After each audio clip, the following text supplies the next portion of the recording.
Mutholi sir ഈ കർമ്മ എന്ന് പറഞ്ഞൊരു സാധനമുണ്ട് അല്ലേ വേണ്ട അങ്ങനെ പറയണ്ട ഈ കുട്ടീനെ ഞാൻ ബാംഗ്ലൂർ എയർപോർട്ടിൽ നിന്ന് നാട്ടിലേക്ക് കൊണ്ടുവന്നതാണ്.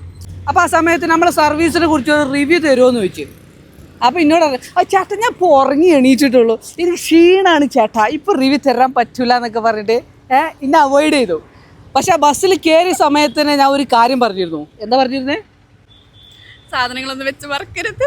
ഒന്നും വെച്ച് വറക്കരുത്. ഈ ഒരു ഫോൺ ഐഫോണ് മറന്നു വെച്ച് പോയി. അപ്പോൾ അത് ഇങ്ങോട്ട് വിളിച്ചു വരുത്തിയിട്ട് ഇപ്പോൾ അത് കൊടുക്കുകയാണ്. കുറിച്ചോളി കിട്ടില്ലേ? സന്തോഷമായില്ലേ? ഓക്കെ. ഒരു റിവ്യൂ ഞാൻ അവരോട് ചോദിച്ചാണ് അന്ന് ഞങ്ങളെ സർവീസിനെ കുറിച്ച് ഒരു റിവ്യൂ. അപ്പോൾ ഒരു തന്നില്ല. അപ്പോൾ പഠിച്ചവനായിട്ട് തന്നൊരു വഴിയാണിത്. അപ്പോൾ ഇപ്പോൾ റിവ്യൂ പറയും ഞങ്ങളുടെ സർവീസിനെ കുറിച്ച് 2 വാക്ക്. സർവീസിനെ പറ്റി പറയുകയാണെങ്കിൽ സത്യം പറഞ്ഞാൽ ഇന്നലെ എനിക്ക് പറയണമെന്നുണ്ടായിരുന്നു. പക്ഷെ ഞാൻ നല്ല ടയേർഡ് ആയിരുന്നു. കാരണം ട്രാവലൊക്കെ ചെയ്ത് വന്ന് ഫുള്ള് അലമ്പ് കോലത്തിലിരുന്നു. അതുകൊണ്ട് റിവ്യൂ പറയാതിരുന്നത്. പക്ഷെ ഭയങ്കര സാറ്റിസ്ഫൈഡ് ആയിരുന്നു. കാരണം ഞാൻ ഫ്ലൈ ചെയ്യാനൊക്കെ ഓൾറെഡി അവർ എങ്ങനെ ഫ്ലൈ ചെയ്യാനെത്തി ഞാനൊരു 11 ഞാൻ കറക്റ്റ് കൗണ്ട് ചെയ്തത്. ഞാൻ ഒരു 11 ടീമിനെ കോൺടാക്ട് ചെയ്തിട്ടുണ്ടാവും. അപ്പോൾ ഈ 11 ടീമിനെ കോൺടാക്ട് ചെയ്തതിന് ശേഷം അൺഎക്സ്പെക്റ്റഡ് ആയിട്ട് ആളുടെ റീല് ഞാൻ കണ്ടതാണ്.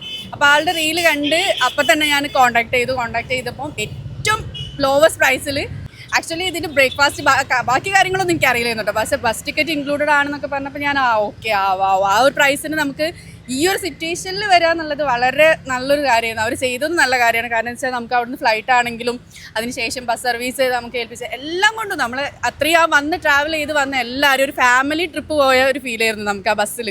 ബാംഗ്ലൂർ വഴി വരുമ്പം ഇവര് നമ്മളെ എയർ അറേബ്യക്കാണ് പോകുന്നത്. അപ്പൊ എന്ന് വെച്ചാൽ ഒരു വള്ളം പോലും കിട്ടൂല ഫ്ലൈറ്റില്.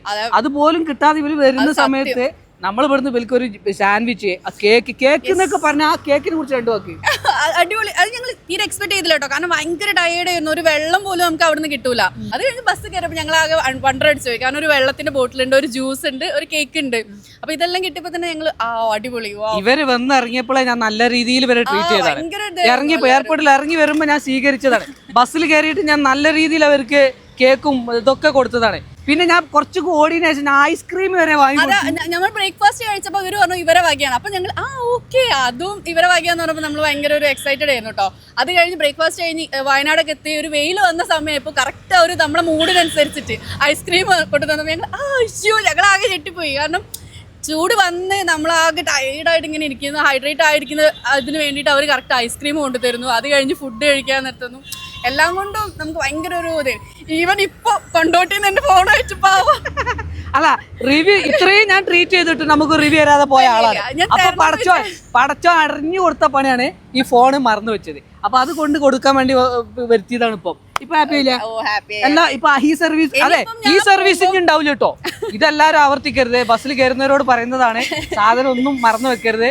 ഈ സർവീസ് നമുക്ക് കാരണം ഭയങ്കര ബുദ്ധിമുട്ട്. ഞാൻ അവരോട് പറഞ്ഞു ബുദ്ധിമുട്ടില്ലാത്ത രീതിയിൽ നിങ്ങൾക്ക് എങ്ങനെയാ വെച്ചാൽ ചെയ്തോളാൻ പറഞ്ഞിട്ടുണ്ടായിരുന്നു. പക്ഷെ ആള് പറഞ്ഞു കുഴപ്പമില്ല ഇവിടെ കൊണ്ടുതരാം നമ്മൾ. കാരണം ഞങ്ങൾ ആ ബസ്സിൽ എനിക്ക് തോന്നുന്നു ചെറിയൊരു ഏജിൽ ഞാനും എൻ്റെ കൂടെ ഇരുന്ന ആ കുട്ടി മാത്രമേ ഉള്ളായിരുന്നു തോന്നുന്നു. ബാക്കിയൊക്കെ ഓൾമോസ്റ്റ് ആണുങ്ങളും പിന്നെ 2 പ്രായമായിട്ടുള്ള 2-3 ആൾ ഒരു ലേഡീസ് അവർ മാത്രമേ ഉള്ളായിരുന്നു. പക്ഷെ എല്ലാവരോടും ഒരേ രീതിയിൽ ട്രീറ്റ് ചെയ്ത് എല്ലാവരോടും ഒരേ രീതിയിൽ സംസാരിക്കാം. അപ്പം നമുക്ക് മനസ്സിലാവും അങ്ങനെയുള്ള ആൾക്കാരെ നമുക്ക് വേഗം തിരിച്ചറിയാൻ പറ്റും. അപ്പൊ അതൊക്കെ വെച്ച് നോക്കുമ്പോൾ നമ്മൾ ഭയങ്കര ഹാപ്പിയാണ്, ഭയങ്കര സാറ്റിസ്ഫൈഡ് ആണ്. ആരെങ്കിലും എനിക്ക് ചോദിച്ചാൽ ഞാൻ ഷുവറായിട്ട് ഞാൻ സജസ്റ്റ് ചെയ്യുക ഫ്ലൈ ചെയ്യാൻ തന്നെ മാത്രമേ ഉള്ളൂ. കാരണം വെച്ചാൽ അത്രയും നിങ്ങളെ ഹാപ്പി ആക്കിയിട്ടുണ്ട് അവിടെ വന്നുള്ള ഓരോ ട്രാവൽ ചെയ്ത് വന്ന ഓരോ ആളുകളെയും. നമ്മൾ അതേ സജസ്റ്റ് ചെയ്യും. Thank you so much. ഇനി അടുത്ത പാക്കേജ് വന്നിട്ടുള്ളത് ഈ മാസം 27-ാം തീയതി, അടുത്ത മാസം 4-ാം തീയതി ആണ്. ഇപ്പം നിലവിൽ നമ്മൾ ഇട്ടിട്ടുള്ള പാക്കേജ്. പിന്നെ കൂടുതൽ പാക്കേജുകൾ ഇനിയും വരും. അപ്പം നിങ്ങൾ വെക്കേഷനോ അല്ലെങ്കിൽ നാട്ടിലേക്ക് വരാൻ ഉദ്ദേശിക്കുന്ന സമയം നമ്മളെ ഓഫീസിൽ വിളിച്ച് പറഞ്ഞാൽ നിങ്ങൾക്ക് നിങ്ങളെ സൗകര്യത്തിനുള്ള ടിക്കറ്റ് എടുക്കാം, നമ്മളെ കൂടെ യാത്ര ചെയ്യാം. തോനെ പൈസ ഉള്ള ആളുകൾ കൊച്ചിക്കോ കോഴിക്കോട്ടേക്കോ പോയിക്കോളി. മിതമായ സാലറി. നമ്മളെ സാധാരണക്കാർക്ക് വരണമെന്നുണ്ടെങ്കിൽ നമ്മൾ ഫ്ലൈ ചെയ്യാൻ ചൂസ് ചെയ്തോ ഒരു പ്രശ്നമില്ല. നിങ്ങൾ സാറ്റിസ്ഫൈഡ് ആവുന്നുള്ള കാര്യം എനിക്കും 100% ഉറപ്പാണ്. കാരണം ഞാൻ ഓൾറെഡി ഫീൽ ചെയ്ത കാര്യമാണല്ലോ. ഞങ്ങൾ ഹാപ്പി ആയിട്ട് നിങ്ങളെ വീട്ടിൽ ഞങ്ങൾ എത്തിച്ചേരും. ഞങ്ങളെ കൊണ്ട് കഴിയുന്ന രീതിയിലൊക്കെ ഞങ്ങൾ ട്രീറ്റ് ചെയ്യും. ഞങ്ങളെ മുതലാളി എപ്പോഴും പറയുന്നതാണ് നമ്മൾ ചെയ്യുന്ന ജോലിയിൽ ക്വാളിറ്റിയാണ് മെയിൻ, പ്രോഫിറ്റ് വേറെ അത് പിന്നീട് വന്നോളൂ എന്ന് പറഞ്ഞേ. അതൊന്നും വരുന്നില്ല, അതൊന്നും തരുന്നില്ല. അങ്ങോട്ട് കൊടുക്കുകയാണ് ഇപ്പം മൊത്തം. ഇൻഷാ അല്ലാഹ് അതൊക്കെ പിന്നെ വന്നോളൂ. അപ്പോൾ എന്തായാലും നിങ്ങൾക്ക് ടിക്കറ്റോ എന്തെങ്കിലുമൊക്കെ ആവശ്യം ഉണ്ടെന്നുണ്ടെങ്കിൽ ദുബായിൽ നമ്മളെ ഫ്ലൈ ചെയ്യാനെ കോൺടാക്ട് ചെയ്യാൻ മറക്കണ്ട. അപ്പോൾ ടാറ്റ ബൈ.